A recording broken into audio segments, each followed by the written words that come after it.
He was the monster of Grizzly's Tooth, a scarred giant of a man whose name was a whisper of warning in the town below. Every mail-order bride they sent him, delicate and pristine, took one look at his hulking frame and the desolate mountain he called home, and fled before the first sunset. They ran from the beast, leaving him to his lonely rage. But they never sent a woman like Beatrice Miller. She wasn't delicate, and she wasn't pristine. She was a plus-sized woman from Boston, with desperation in her eyes and a spine made of steel. When he growled at her to leave, she planted her feet, looked up at his ruined face, and gave the one answer he had never heard before: no. This isn't just a story of a bride who stayed. It's the story of the woman who faced a monster and found a man starting a war that would shake the very foundations of Redemption Creek. The train groaned into Redemption Creek with a long, mournful sigh of steam, a sound that mirrored the deep weariness in Beatrice Miller's bones. For 5 days, she had been rattled and swayed in the belly of the iron beast, crossing a continent that grew flatter, dustier, and emptier with every mile. The opulence of her Boston home, a place that had become a gilded cage of her father's disapproval and society's pitying glances, felt like a distant dream. Here, the world was painted in shades of brown and bleached yellow, under a sky so vast and blue it felt like a judgment. Beatrice smoothed the front of her sturdy wool dress, a practical navy blue garment that had long since lost its city crispness. She was a large woman, a fact that had defined her existence back east. Sturdy, her father would say with a thin smile, broad-shouldered. The society matrons would titter behind their fans. Unmarriageable was the unspoken verdict that echoed in every room she entered. It was that verdict that had led her to the advertisement in the back of a gazette. Hard-working man owner of a significant mountain homestead seeks a practical wife. No delicate flowers need apply. Jedediah Stone Redemption, Creek, Colorado. No delicate flower. That at least was a description she could honestly fulfill. Stepping down from the carriage onto the splintered wooden platform, she clutched her single, heavy suitcase. The air was thin and sharp with the scent of pine, and something else, something wild and raw. The town of Redemption Creek was little more than a single dusty street, flanked by raw timber buildings, a general store, a saloon with swinging doors from which a tinny piano tune spilled a sheriff's office, and a handful of other nondescript structures. Men in worn denim and wide-brimmed hats stopped their conversations to stare. Their eyes lingered, not with the polite veiled curiosity of Boston, but with a frank assessing gaze that made her skin prickle. They saw her size, her travel-worn clothes, her unadorned face, and the desperate hope she was trying so hard to conceal. An older man with a drooping mustache and a station master's cap approached her, wiping his hands on an oily rag. "You the one for Stone?" he asked, his voice a gravelly rumble. He didn't even ask her name. "I am," Beatrice replied, her own voice sounding surprisingly steady. "I am Miss Beatrice Miller." The station master grunted a sound that was half pity, half grim amusement. "Heard that before? Well, he ain't here. Said he'd be down by noon. Man keeps his own time." He gestured with his head toward a lone bench outside the station office. "Best you wait." And so she waited. Noon came and went, the sun climbing to its zenith and beating down with an intensity she had never experienced. The dust kicked up by the occasional horse and wagon settled on her dress and in her throat. The stares from the townsfolk continued less intense, now more a part of the landscape. She overheard snippets of conversation words carried on the dry breeze. "Another one for the beast of Grizzly's Tooth," and "Wonder how long this one'll last." A day 2 beast. The word settled like a stone in her stomach. The advertisement had said, hard-working, not monstrous. Had she traded one prison for another, far more dangerous one? Just as a sliver of genuine fear began to eclipse her resolve, a shadow fell over her. It was long and impossibly broad, and it blotted out the harsh sun. Beatrice looked up, and her breath caught in her throat. Jedediah Stone was not a man. He was a monolith. He stood at least a head taller than any other man she'd ever seen, with shoulders that seemed to strain the very fabric of his buckskin shirt. His hair was a wild, dark mane, and his beard was thick and untamed. But it was his face that stole her voice. The right side was a roadmap of scarred tissue, a puckered, angry landscape that pulled one eye slightly wider than the other and twisted his lip into a permanent faint sneer. He looked less like a man and more like something carved from the mountain itself by a cruel and angry god. His eyes, one a piercing blue and the other slightly clouded by the scar tissue raked over her.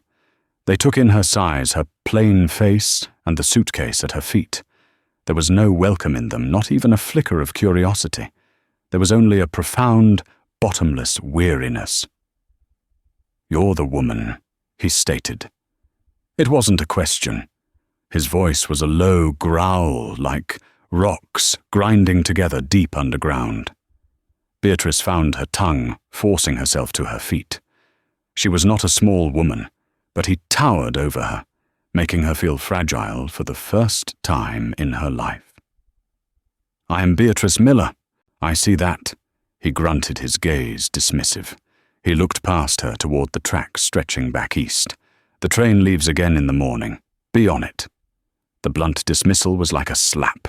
After 5 days of travel, after pinning every last hope on this one desperate chance, he was sending her away without a second thought. The humiliation was a familiar, bitter taste. But this time, something else rose with it, a hot, stubborn fury. She had not crossed a country to be turned away on a dusty platform by a man who hadn't even bothered to ask her name properly. "No," she said. The word was quiet, but it hung in the air between them, sharp and unexpected. Jedediah Stone blinked the first sign of surprise she had seen on his stoic, ruined face. "What did you say?" he rumbled, taking a half-step closer. He was trying to intimidate her. She could feel the sheer force of his presence like a physical pressure. "I said no," Beatrice repeated, lifting her chin. "Our contract was approved. I paid my passage as agreed. The advertisement said you needed a practical wife. It said nothing about her being a coward. I will not be on the morning train." He stared at her for a long, silent moment. The whole street seemed to have gone quiet, watching the confrontation between the mountain beast and the defiant city woman. His scarred lip twitched. He seemed to be wrestling with something, annoyance perhaps, or a grudging disbelief. He had expected tears or fear or immediate acquiescence. He had not expected a challenge. Finally, with a sound of profound exasperation, he snatched her suitcase from the platform as if it weighed nothing. The leather handle creaked in his massive fist. "Fine," he bit out the word sounding like a curse. "Come on then. But don't say I didn't warn you." He turned without another word and strode toward a large wagon, hitched to 2 formidable-looking mules. Beatrice took a deep breath, her heart hammering against her ribs. She had won the first battle. But as she followed his broad retreating back toward the looming shadow of the mountain, he called home. She had the terrifying feeling that the war had only just begun. The journey up Grizzly's Tooth was not a journey. It was an assault. The wagon road barely wide enough for the mules clung precariously to the side of the mountain. To one side, the rock face rose sheer and unforgiving. To the other, a dizzying drop revealed the valley floor, the town of Redemption Creek, shrinking to a child's playset. Jedediah Stone handled the reins with an unnerving, silent competence, his huge hands gentle on the leather, his gaze fixed on the treacherous path ahead. He did not speak to her. Not once. The silence was a living thing, thick and heavy with his disapproval. Beatrice sat beside him on the hard wooden bench, her hands clenched tightly in her lap, refusing to show the fear that churned in her gut. She focused instead on the details around her. The air grew cooler, sharper, smelling of damp earth and pine needles. The world was a symphony of greens and greys, a stark and wild beauty that was both terrifying and magnificent. This was his kingdom. After what felt like an eternity, the path leveled out, and they entered a clearing. The cabin stood in the center, and it was as formidable as its owner. It was built of massive dark logs, chinked expertly with mud and moss. It was larger than she expected, with a steep pitched roof and a wide stone chimney, from which a thin tendril of smoke curled into the sky. It wasn't a hovel. It was a fortress. It was a statement of intent. This is my space, and the world is not welcome. Jedediah brought the wagon to a halt and jumped down his boots, thudding on the hard-packed earth. He unhitched the mules with an economy of motion, leading them toward a small, sturdy-looking barn, without a backward glance at her. Beatrice sat for a moment, her body aching from the rough ride. He had not offered her a hand down. He had not welcomed her. He had simply delivered her like a sack of flour. Gathering her skirts, she carefully climbed down from the wagon, her legs unsteady. She retrieved her suitcase and walked to the cabin's front door, a heavy slab of wood with iron hinges. It stood slightly ajar. Taking a breath, she pushed it open and stepped inside. The interior was a shock. She had expected filth chaos, the den of a wild animal. Instead, the single large room was meticulously clean. The wooden floors were swept, a fire crackled neatly in the huge stone fireplace, and a row of iron pots and pans hung scrubbed and gleaming above a cast-iron stove. The furniture was sparse, but clearly made by a master craftsman, a long, heavy table with 2 benches, a solid-looking armchair near the fire, and in the far corner, a large bed frame neatly made with thick wool blankets. There were no curtains on the windows, no pictures on the walls, no rugs on the floor. It was the space of a man who needed shelter and function, but not comfort. A place to exist, not to live. Jedediah entered behind her, his bulk filling the doorway. He dropped a heavy sack of supplies onto the table with a thud. "There's your room," he said, gesturing with his chin toward a narrow door she hadn't noticed. "It's small, used for storage." He then turned to face her, crossing his massive arms over his chest. His scarred face was grim in the firelight. "Let's be clear, woman. You refused to leave. That's on you. This is a contract, nothing more. You will cook. You will clean. You will tend the garden come spring. You will not ask questions about my past or my business. You will not get in my way. In return, you'll have a roof over your head and food in your belly. If you find this arrangement unsuitable at any time, you can walk back down that mountain yourself. Is that understood?" His words were like iron bars building a cage around her. He was offering her the position of a servant, not a wife. But Beatrice had not come this far for a romance. She had come for a life, any life that was her own. "I understand my duties, Mr. Stone," she said, her voice firm. "And I have a condition of my own."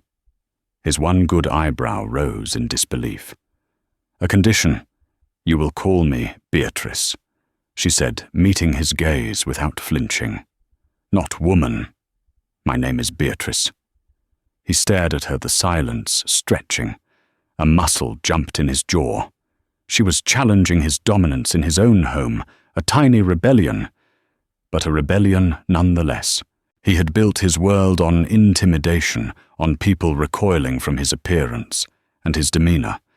This woman with her plain face and her unwavering stare seemed immune. "Fine," he finally bit out. "Beatrice." He said the name as if it tasted like ash. "Your room." He turned away, dismissing her again, and began unpacking the supplies he'd brought. Beatrice walked to the small door and opened it. The room was little more than a closet, containing a narrow cot with a thin mattress and a single wooden crate for a table. A small high window let in a sliver of grey light. It was a cell. She placed her suitcase on the floor and turned back to the main room. Jedediah was arranging tins on a shelf, his back to her. He was a creature of immense physical power, a man who could likely snap her in two. He was scarred, bitter, and deliberately cruel in his coldness. The other women had run from this, from the isolation, the fear, the sheer, crushing loneliness of this life. Beatrice looked around the Spartan clean room. She saw the expertly crafted table, the neatly stacked firewood, the scrubbed pots. She saw the evidence not of a beast, but of a man who was disciplined and self-sufficient. A man who was profoundly, deeply alone. He had made a vow of indifference. She in turn made a silent, unbreakable vow of her own. She would not be broken. She would not be scared away. She would cook and clean, as promised. But she would do more. She would make this fortress a home. She would put curtains on the windows and a rug on the floor. She would fill the silence, not with chatter but with the quiet hum of life. He could live in his fortress of solitude if he wished, but he would no longer live there alone. She was Beatrice Miller, and she was here to stay. After a week of tense, nearly silent cohabitation, their supply of flour ran dangerously low. Jedediah, who had spent the days disappearing into the forests with his rifle and returning at dusk with game, announced the fact with a grunt, placing the near-empty sack on the table. "Town," was all he said. "I'll need other things," Beatrice replied, refusing to be intimidated. She had spent the week mapping out the cabin's meager pantry. "Lard, salt, beans, coffee. And I need fabric. The windows need curtains, and this dress will not last the winter." He stared at her, as if she'd suggested they fly to the moon. "Curtains. Yes, to keep the warmth in and the darkness out," she stated simply, meeting his glower. "It is a practical matter." He grumbled something under his breath about frivolousness, but eventually slapped a few coins on the table. "Don't take all day. I'll meet you at the general store at 3. The journey down the mountain was a solitary one. He had simply pointed her toward the path, saying, "It's shorter on foot if you've got the legs for it." It was a challenge, and she met it her sturdy frame and strong legs, surprisingly adept on the steep, winding trail. Entering Redemption Creek again felt different. She was no longer a stranger arriving. She was the woman who lived with the beast of Grizzly's tooth. As she walked down the main street toward Gable's general store, conversations quieted and heads turned. The whispers were more audible this time. She was a curiosity, a spectacle, the woman who hadn't run. The bell above the door of the general store chimed her entrance. The store was a chaotic wonderland of scents and sights, coffee beans and cured meats tobacco, and oiled leather bolts of calico, and barrels of pickles. A woman with greying hair pulled into a tight bun, and a shrewd bird-like gaze stood behind the counter. This had to be Mrs. Gable. "Help you?" the woman asked, her eyes sweeping over Beatrice in a quick, efficient appraisal. "Yes, thank you," Beatrice said, pulling out her list. "I need flour, lard, salt." As she listed her items, Mrs. Gable gathered them, her movements brisk. The store was empty of other customers, yet the silence felt charged. "You're Stone's new woman." Mrs. Gable stated not unkindly, "You've lasted longer than the others." "I am his wife," Beatrice corrected gently. Mrs. Gable gave a short, sharp laugh that held no humour. "A piece of paper don't make a marriage, dear. Not up on that mountain." The last one, a pretty little thing named Amelia, was back down here in tears before her first nightfall. Said he was a monster. Said he roared at her.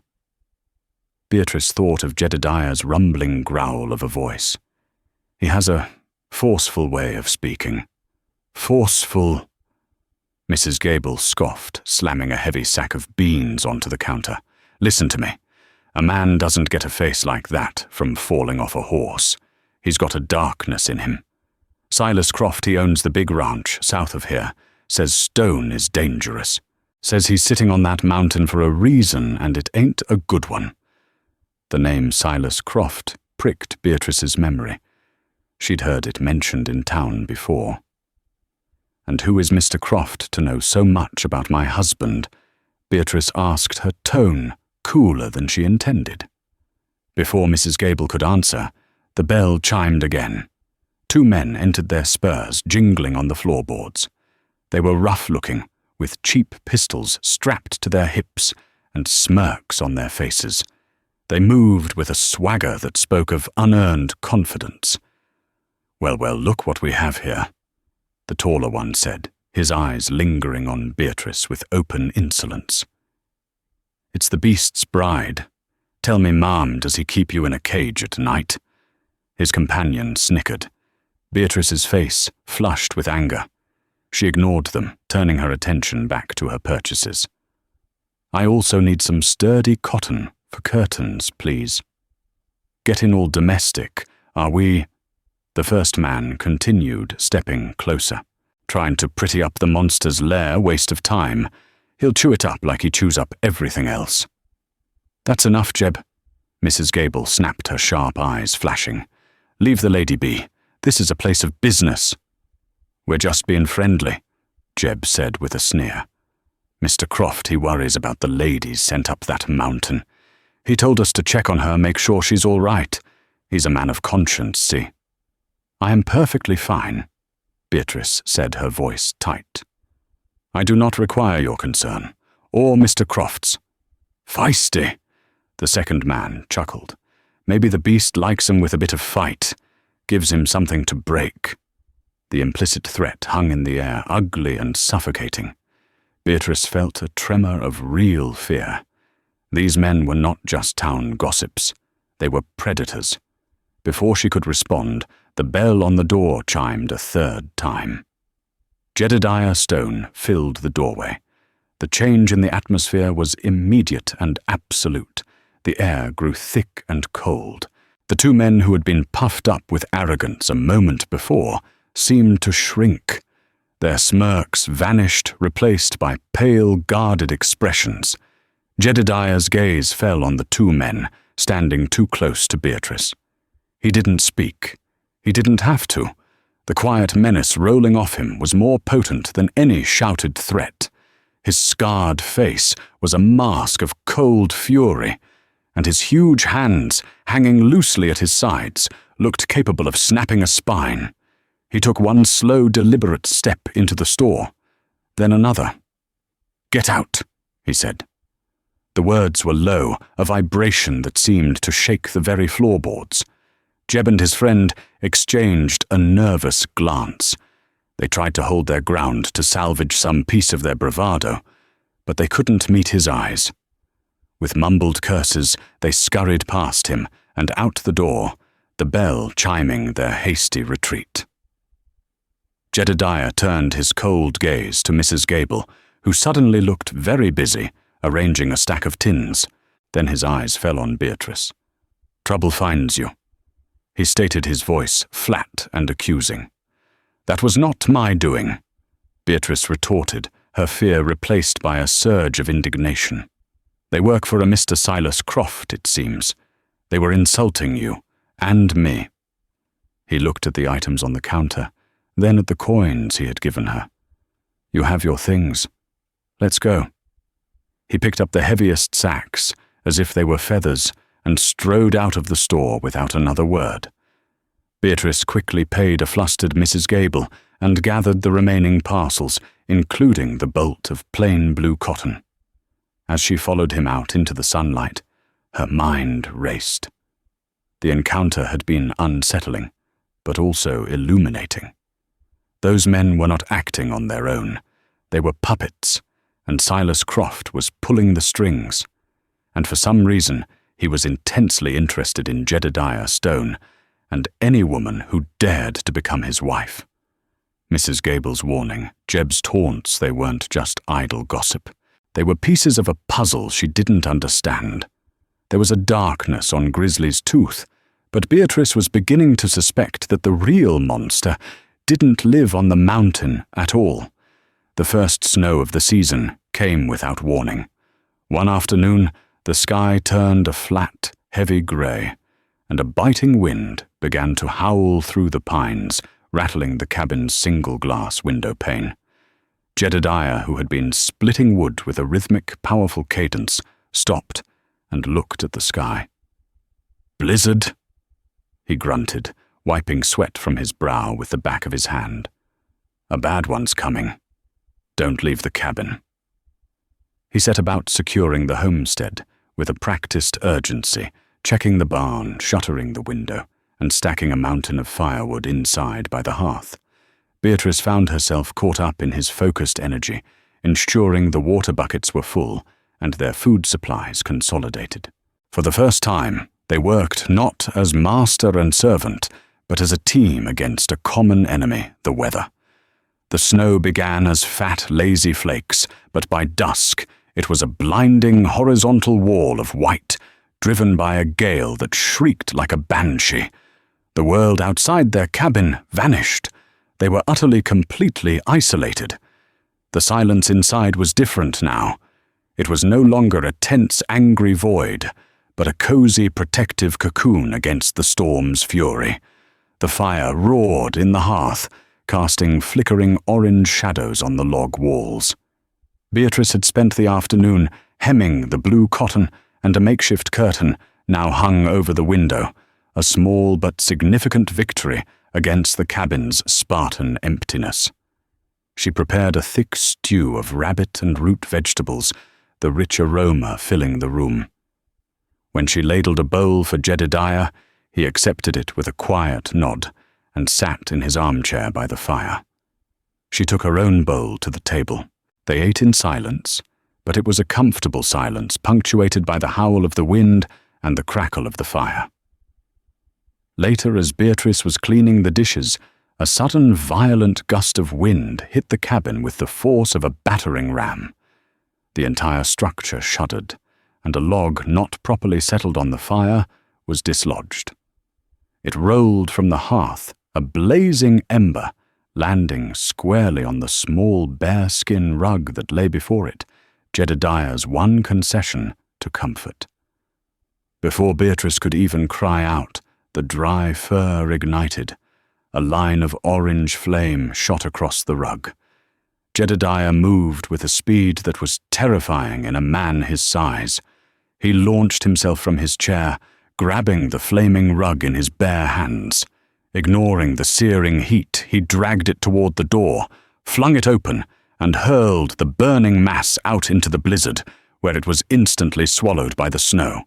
He slammed the door shut against the raging storm and stood leaning against it, his chest heaving. The cabin was filled with the acrid smell of burnt hair. "Are you all right?" Beatrice cried, rushing toward him. He grunted, turning away from her to hide his hands. But she was too quick. She saw the angry red welts already rising on his calloused palms. "Your hands are burnt. Sit down, let me see," she commanded, her voice leaving no room for argument. For a moment he seemed ready to refuse to retreat behind his usual wall of gruff denial. But something in her tone, some note of genuine authoritative concern, made him hesitate. He looked at her then, down at his own trembling hands, and finally gave a reluctant nod. He sat heavily at the table. Beatrice fetched a clean cloth and a bucket of cool water. She gently took his massive hand in hers. It was twice the size of her own, the skin tough as leather, but the flesh was scorched.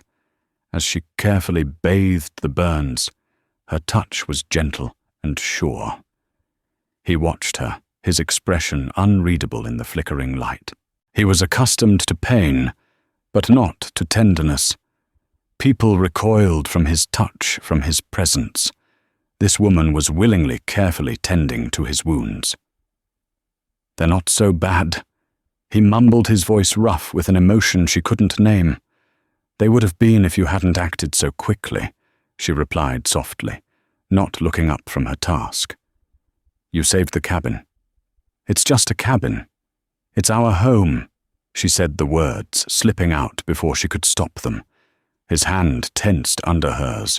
The word "our" hung between them, a fragile, hopeful thing in the warm, fire-lit air. He didn't pull away. "Why did you stay, Beatrice?" he asked, his voice a low rumble. "The others ran. You saw me. You saw this place. Why didn't you run?" Beatrice finished wrapping his hand with a strip of clean linen. She met his gaze, the piercing blue of his good eye searching her face. She owed him the truth. "Because in Boston," she began, her voice quiet, but strong, "I was seen as a failure, too large, too plain, a burden to my family. My choices were to become a spinster aunt living on charity, or to marry a man who would look at me with pity every day of my life. The advertisement said, 'No delicate flowers.' I knew I was not delicate. I thought, I hoped, that out here a woman's worth might be measured by her strength, not her shape, by what she could do, not how she looked." She paused, taking a breath. "You told me to leave. Everyone in town looked at me with pity. They all expected me to run. And I decided that I was tired of doing what everyone expected of me." He was silent for a long time, his gaze never leaving her face. The wind howled outside, a lonely, desolate sound. For the first time she saw a crack in the stone facade. She saw past the scars and the anger to the man beneath a man who understood what it meant to be judged to be an outcast. "My face," he said, his voice raw. "It was a fire, my family's farm back in Ohio. I was just a boy. I was the only one who made it out." The confession was stark, brutal, and utterly unexpected. It explained everything: the scars, the isolation, the fortress he had built around his heart. He was not a monster made of rage, but a man made of grief. Beatrice reached out her free hand, not to his burns, but to his arm, her fingers resting lightly on the coarse fabric of his sleeve. It was the first time she had touched him outside of necessity. "I'm not afraid of scars, Jedediah," she whispered. He looked down at her hand on his arm and then back to her face. He didn't speak, but he didn't pull away.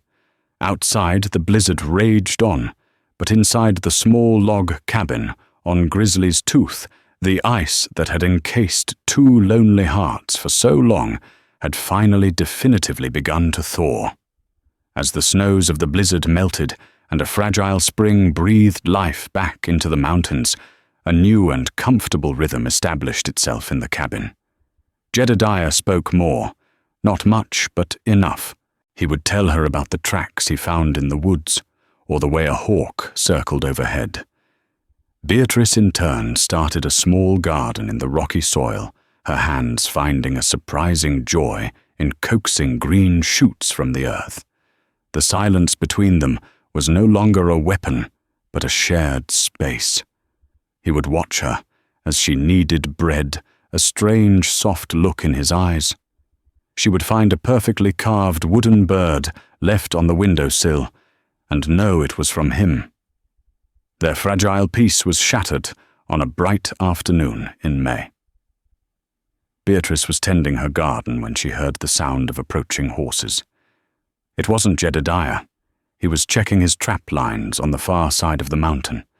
Her heart seized with a familiar dread. 2 riders emerged from the tree line. One was the sneering thug, Jeb, from the general store. The other was a man she had never seen, but knew instantly. He was dressed in a fine, tailored coat and riding a magnificent black stallion. His face was handsome, his smile smooth and practiced, but his eyes were as cold and watchful as a snake's. This was Silas Croft. "Mrs. Stone," he said, his voice like oiled silk as he dismounted. "A pleasure to finally make your acquaintance. I am Silas Croft." He swept his hat from his head in a grand gesture. "Mr. Croft," Beatrice said, rising to her feet and wiping her soiled hands on her apron. She stood her ground, placing herself between him and the cabin. "You are a long way from your ranch." "I came out of concern," he said, his smile never wavering. "We were all so worried when the blizzard hit. Relieved, of course, to hear you had weathered it. You are a remarkably resilient woman." "I am," she agreed flatly. "Was there something you needed?" His smile tightened ever so slightly. He was not used to being met with such directness. "I have come to make you an offer, a charitable one. It is clear this arrangement is not suitable for a woman of your fortitude. Living in this squalor with that man, it is no life." "I am quite content with my life, thank you," she said. "Are you?" Croft took a step closer, his voice dropping to a conspiratorial whisper. "Are you truly content, or are you a prisoner? He is a violent man, Beatrice. A monster. The whole territory knows it. That fire that marked him, it was no accident. He set it himself to kill his family and claim the insurance. He was run out of Ohio." The lie was so audacious, so vile, that it left Beatrice momentarily speechless. She thought of Jedediah's raw, pain-filled confession during the blizzard.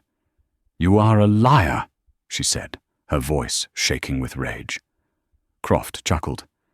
"Am I? Or are you simply a woman who wants to believe the best of her captor? I am offering you a way out. I will pay for your passage back to Boston first class, and I will give you $500 in gold. A new start. All you have to do is leave this place and sign an affidavit testifying to his cruelty. For your own safety, of course." $500. It was a fortune. It was more money than she had ever seen. It was a life of ease, free from judgment. He was offering her the very thing she once thought she wanted. "And why?" she asked, her voice dangerously calm. "Why are you so determined to have my husband's land?" Croft's mask of civility finally slipped. His eyes narrowed. "This mountain is a blight. He is a squatter, a brute. The land could be put to better use. My use." He gestured around the clearing. "There is gold in this mountain. I know it. And I will have it. I can remove him the easy way or the hard way. Your signature on that paper makes it easy. His corpse in a pine box is the hard way." The cold, brutal truth of it all slammed into her. The other brides, Amelia, the whispers, the intimidation. It was all him. "The other women," she breathed, the realization dawning. "You sent them. You paid them to come here and then run away screaming, didn't you? To build a story to paint him as a monster, so no one in town would lift a finger when you finally made your move." Silas Croft's smile returned, and this time it was genuinely cruel. "Clever girl. Yes. They were all actresses in my little play. But you refused to read your lines. You have become a complication I intend to remove one way or another." He pulled a document and a pouch, heavy with coin, from his saddlebag. "This is your last chance. Take the money and leave, or stay and face the consequences with him." Beatrice looked from the bag of gold to the cold reptilian eyes of the man holding it. She thought of Jedediah's quiet strength, of the carved bird on her windowsill, of the way he'd burned his hands to save their home. She thought of the word, our. "Get off this mountain," she said, her voice low and filled with a fury she didn't know she possessed. "Get off my land." The word my was a declaration of war. Croft's face contorted with rage. "You foolish woman, you have chosen your side. Jeb." The thug, Jeb, spurred his horse forward, a length of rope in his hand. The intent was clear. They meant to take her, to drag her from the mountain and force her hand. But before Jeb could move, a sound split the air. It was not a gunshot. It was the heavy thwack of an axe, biting deep into wood, followed by a splintering crack. Both Croft and Jeb whirled around. Jedediah stood at the edge of the clearing, not 10 yards away. He must have circled around, silent as a ghost. In his hand was the axe he'd been using to clear a new path. He had thrown it with terrifying accuracy, embedding it deep into a pine tree, just inches from Jeb's head. He stood there, a figure of pure primal rage. His face was darker and more terrifying than Beatrice had ever seen it. He wasn't the quiet, grieving man from the cabin. He was the beast of Grizzly's tooth made manifest. "You threatened my wife," he growled, the sound seeming to come from the earth itself. He took a step forward, his huge hands clenching and unclenching. Silas Croft, for all his bravado, was a coward at heart. He saw death in Jedediah's eyes. He scrambled back onto his horse, fumbling with the reins. "This isn't over, Stone," he shrieked, his voice thin with fear. "I'll have the law on you. I'll have all of you." He spurred his horse viciously, galloping back down the path with Jeb, scrambling to follow, leaving the axe quivering in the tree behind them. Jedediah stood watching them go, his whole body taut as a coiled spring. The clearing was silent, save for the ragged sound of his breathing. Beatrice ran to him, her heart pounding. She didn't stop until she reached him, and without thinking, she threw her arms around his waist, pressing her face against the rough buckskin of his shirt. He went rigid at her touch, his body as unyielding as an oak tree. But then, after a long moment, his arms came up slowly, hesitantly, and wrapped around her. One huge, calloused hand rested on her back, the other tangled gently in her hair.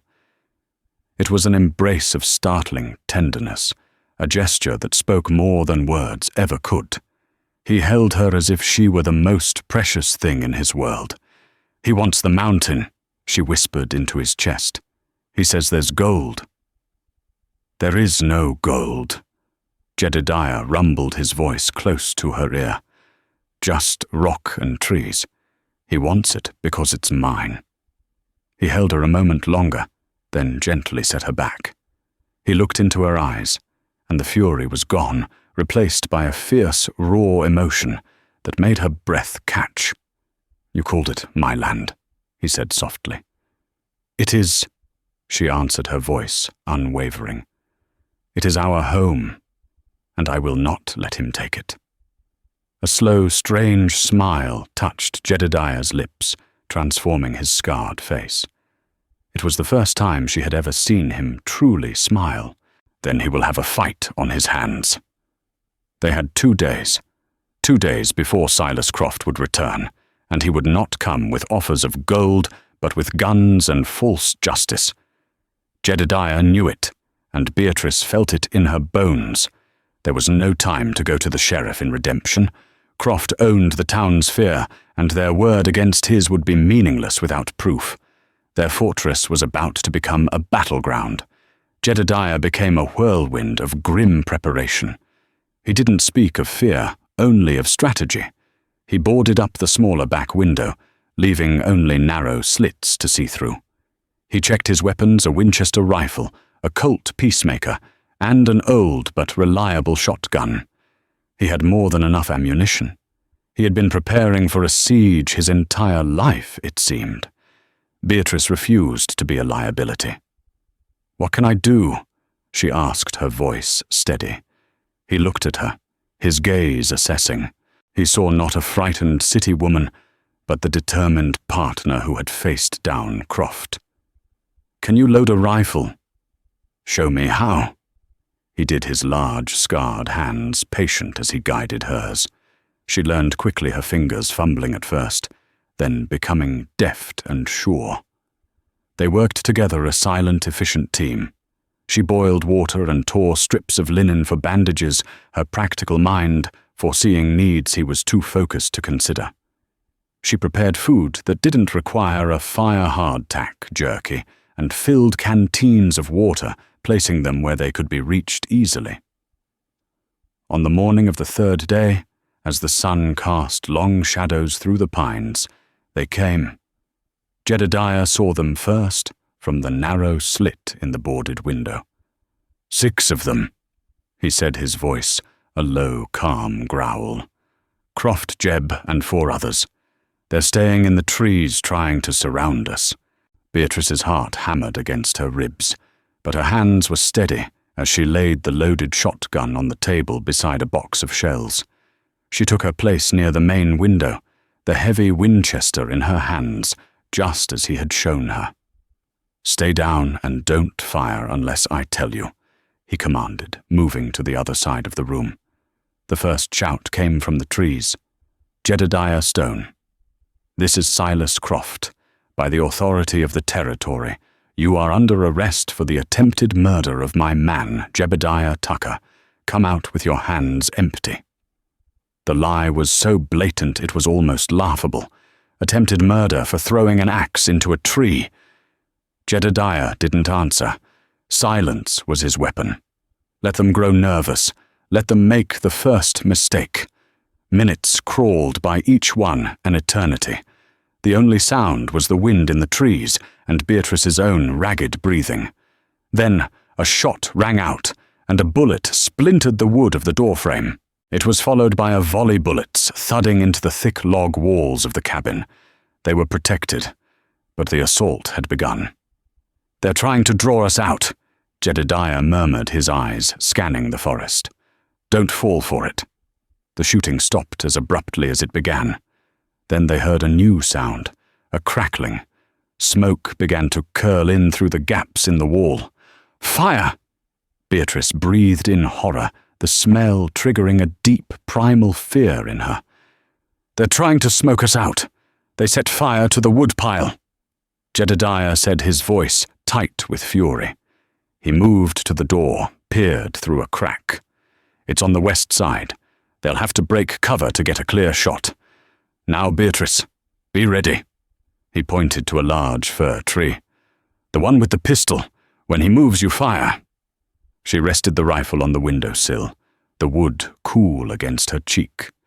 She sighted down the barrel, her heart pounding. The man moved, stepping out from behind his tree to get a better angle. Beatrice squeezed the trigger. The rifle kicked back hard against her shoulder, the explosion deafening in the small cabin. The man screamed and dropped his pistol, clutching a bloody arm. He wasn't dead, but he was out of the fight. A look of fierce pride flashed in Jedediah's eyes. "Good shot," he growled before raising his own rifle and firing a shot that sent another of Croft's men scrambling for deeper cover. The fight devolved into a chaotic exchange of gunfire. Croft and his men were enraged that their simple plan had met such fierce resistance. They were not brave men.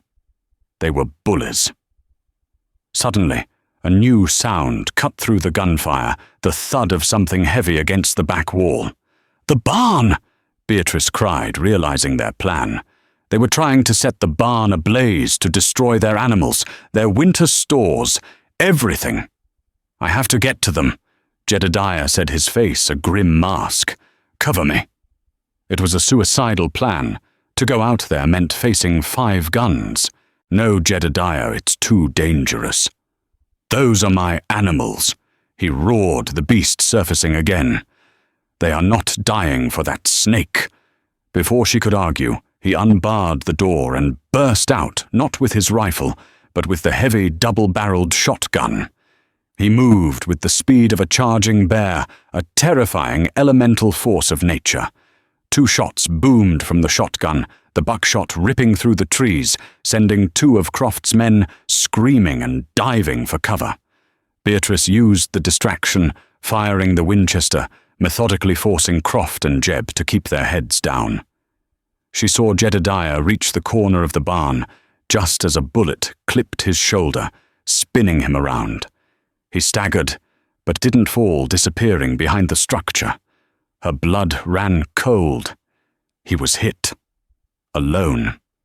Panic threatened to overwhelm her, but she forced it down. Jedediah was counting on her. She reloaded her hands, shaking, but her purpose clear. She was no longer a victim. She was a defender. This was her home. That was her husband.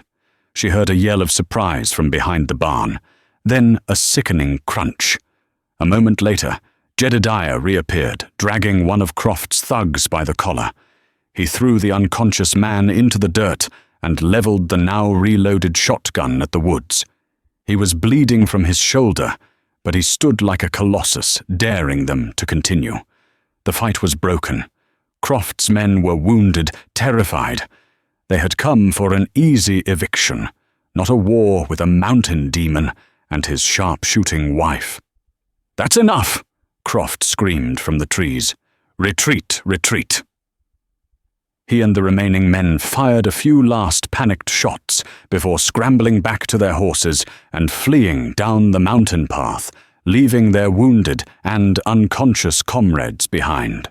Silence descended, broken only by the crackle of the still smouldering woodpile and the groans of the injured man on the ground. Beatrice rushed out of the cabin, her eyes fixed on the dark stain spreading across Jedediah's shoulder. "You're hurt," she said, her voice trembling. He looked at the fleeing riders, then at the man she had shot, who was now tying a rag around his arm, and finally at her. The fury in his eyes had been replaced by a weary, profound relief. "We're alive," Jedediah said, his voice rough. He reached out with his good hand and cupped her cheek, his thumb gently stroking her skin. "You were magnificent, Beatrice." And in that moment, standing amid the smoke and splinters of their battlefield, surrounded by the evidence of their shared victory, Beatrice knew she had found the one thing she had traveled a continent for. She was home. The arrival of Sheriff Brodie and a small posse later that afternoon was an anticlimax. They had been summoned not by Croft, but by Mrs. Gable. The shrewd store owner, having heard the distant thunder of a prolonged gunfight from the direction of Grizzly's Tooth, had decided that Silas Croft's version of events no longer held water. They found a scene that told a story far different from the one Croft would have spun. They saw the wounded men now tied up and sullen, the bullet-riddled cabin that had clearly been defended, not used for an ambush, and Jedediah Stone, his arm bandaged by his wife, standing not as a monster, but as a man protecting his home. Beatrice, her voice clear and unwavering, told the sheriff everything.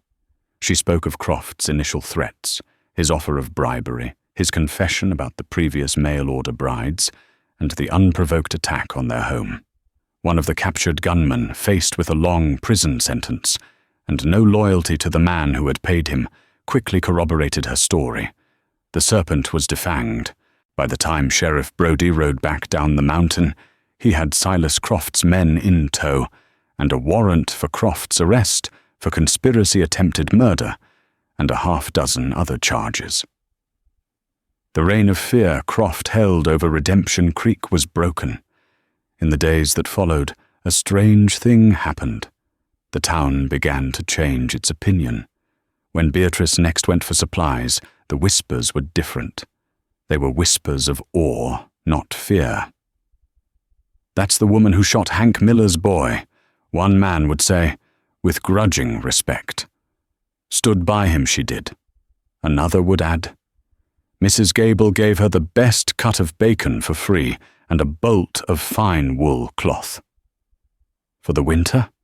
She said, a new respect in her eyes. A proper mountain woman needs a warm coat. Beatrice was no longer the beast's bride. She was the woman of Grizzly's Tooth, a title that carried weight and honor. But the real change was in the cabin. The bullet holes were patched, the splintered door was repaired, but the emotional architecture of their home had been rebuilt entirely. The silence was now filled with an easy companionship. They talked as they worked, sharing stories of their pasts, her stifling life in Boston, his lonely years of survival. One evening, as they sat before the fire, Jedediah was carving a piece of wood. He was more relaxed than she had ever seen him, the lines of pain and anger on his face smoothed away by a quiet contentment. He held out his creation to her. It was a small, exquisitely detailed carving of a bear, powerful and protective, but its eyes he had carved them to be gentle. "For you," he said, "for the she-bear who defends her den." Beatrice took it, her fingers tracing the smooth wood. "Jedediah," she began softly, "the contract we signed, it was for a practical wife, a housekeeper."